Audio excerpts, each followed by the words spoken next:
Right, so here we have the Chaos Core Marauder Lineman done by the wonderful Torchlight Miniatures. So this is the miniature we'll be using for our painting demonstration. So what we're going to do here is we're going to start with the Flesh Tone. We're going to take Bugman's Glow, and what we're going to do is we're going to paint all the flesh areas Bugman's Glow with 2 thin coats.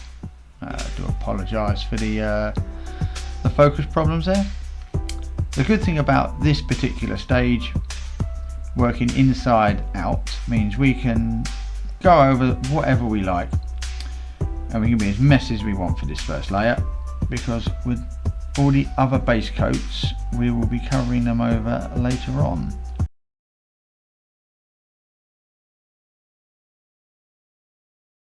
This will run into all the recesses. What a nice set of abs he has there, and this will then run into the recesses and give you that definition you require to make everything stand out. So what we do is just going to go around the whole model, covering all the flesh areas right on flesh shade. Also, if you run into pooling, which you'll see in a bit on the back here, if you've applied too much shade and it does start to pool at the top, all you need to do is either wet your brush and soak it up, or here just move it around the miniatures just so it doesn't pool in any areas, and then we're just going to leave that to dry. Okay, so now our flesh shade is dry. What we're going to do now is we're going to take Cadian Flesh Tone, and we are going to paint over all the areas we want skin. But what we're going to do here is we're going to try and leave all the areas we've shaded, all the deeper recesses of the miniature, in the shade colour. So that will then give us all the definition and make all the parts of the muscle stand out. As here, I was going to start on these abs here, and I'm just going to paint a small part. Again, leaving all those indentations and those creases with the shade. And yeah, we're going to work our way around the model, filling in all the parts we need, leaving the recesses, and leaving us a nice skin tone. Okay, so now we've got a nice solid flesh colour, leaving all those nice recesses nice and dark, so that's giving our Core Marauder a bit more definition. So what we're going to do now, we're going to start with the armour panels. So I'm going to take Corn Red, and we're going to base coat all the armour panels I'd like to be red. You can use any colour you like in any of these techniques here. This is just the colour scheme that I'm going to go for. So I'm going to take my Corn Red, and I'm going to get 2 thin coats, hopefully nice and thin, and I'm just going to go and base all the armour panels. Okay, now nice solid red colour on all my armour panels. What we're going to do now is we're going to the shade part of this technique, or this demonstration, and I'm going to take Carroburg Crimson, and I'm just going to go and shade all over the armour panels just like we did with the flesh stage. Then all settle into the recesses and the creases of the armour. Again, watching out for pooling, and then we're going to put that aside and then wait for it to fully dry before we apply any more layers. Okay, now we have that shade nice and dry. What we're going to do now is we're going to go around the armour. I'm going to take Evil Sun Scarlet. I'm going to start here on the arm, and I'm just going to layer over using 2 thin coats if I need to. But as you can see here, I'm just leaving a space around the rivets, and also on this model you might not be able to see, but there is a nick in the armour just by his wrist. So I'm going to work around that, leaving the shade inside these scratches and around the rivets and the insides of the trims to leave a definition there. And I'm going to work my way around the model. Okay, now we've done that. That is our armour done. No highlighting in this because it's a nice quick tutorial. So what we're going to do now is we're going to paint in the black. So the belt, the straps on his arms and his boots, and we're just going to paint over with a Baden black. I'm painting black over black only because the primer I used is a different shade of black to Abaddon Black. So if I was to make a mistake and touch the black up, it would not match and it wouldn't look quite right. So what we do is all the areas we like black, we're just going to paint over with Abaddon Black. Okay, with the black bits all based in and marked up now, the model's beginning to look a little bit like it needs to.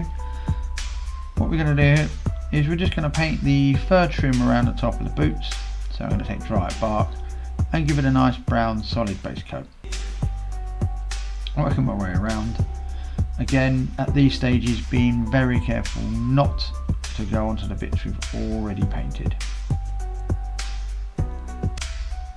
Okay, with the fur based in now, what we're going to do is we're going to take Agrax Earthshade, and is it same as previous steps, we're just going to go and shade all the areas of the fur, letting the Okay, now our shade's now fully dry. What we're going to do now is we're going to take Gorfor Brown and we're going to highlight all the tops of the furs. This is almost like a layer stage, like a highlight stage, that we're not going to do because we're not going into painting or highlighting. This is nice and simple, base, shade, layer, done. So we're going to take Gorfor Brown and just layer over the tops of all the bits of fur, leaving leaving the recesses nice and dark to give you that definition and a more realistic feel. Okay, now with the fur nice and done, what we're going to do now is move on to the loincloth or the cloth parts of this model. In this particular colour scheme, I'm going to use white. One, because it's what I'm going to match up with my team, and two, because I'm absolutely crazy. Trying to paint white over black is not the best idea, but it is possible. So what I'm going to do is take Corax White, but I'm going to be using 2, possibly even 3 thin coats to get a nice solid coat of white over all the cloth areas. But again, with all of these techniques in this demonstration, you can choose whatever colour and whatever module you want. The stages are all completely the same. Okay, now we've got a nice solid base coat of white. What we're going to do now is move on to the shade part of this video. So I'm going to take Soul Blight Grey, and as in previous steps, I'm just going to paint this all over the loincloth, letting the recesses fill up with that shade in between all the folds, giving it more depth and definition. Okay, with the shade nice and dry now, what we're going to do, just like we've done with the fur, we're going to take a Fulton Grey and we're just going to highlight over the tops of the folds, and again leaving the shade in the creases of the fabric. Again, with this being a light colour, you may need 2 thin coats. Multiple thin coats is much better than using 1 thick coat, as you can always add paint, but taking paint away is rather difficult. Okay, now with the cloth nice and done, I'm going to move on to the gold parts of the armour. So what I'm going to do here is I'm going to take Retributor Armour. I'm going to base over all the parts I'd like to be gold. So I'm going to be doing the belt buckle, I'll be doing the spikes, I'll be doing the trim around the armour panels, and also the toe caps on the front of the boots, as well as the crest of the helmet.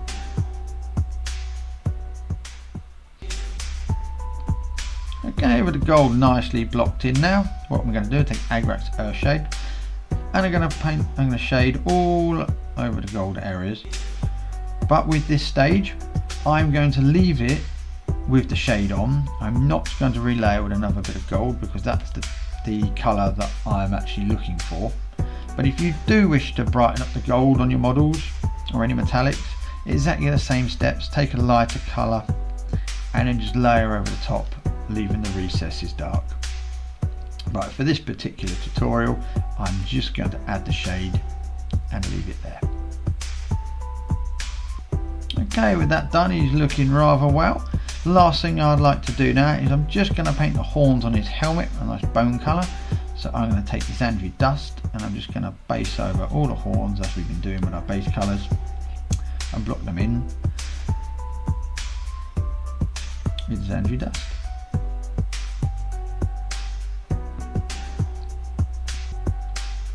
Okay, with that blocked in, as was with previous steps, we're now on the shade step. So we're going to take Agrax Earthshade and we're going to shade all over the bone parts.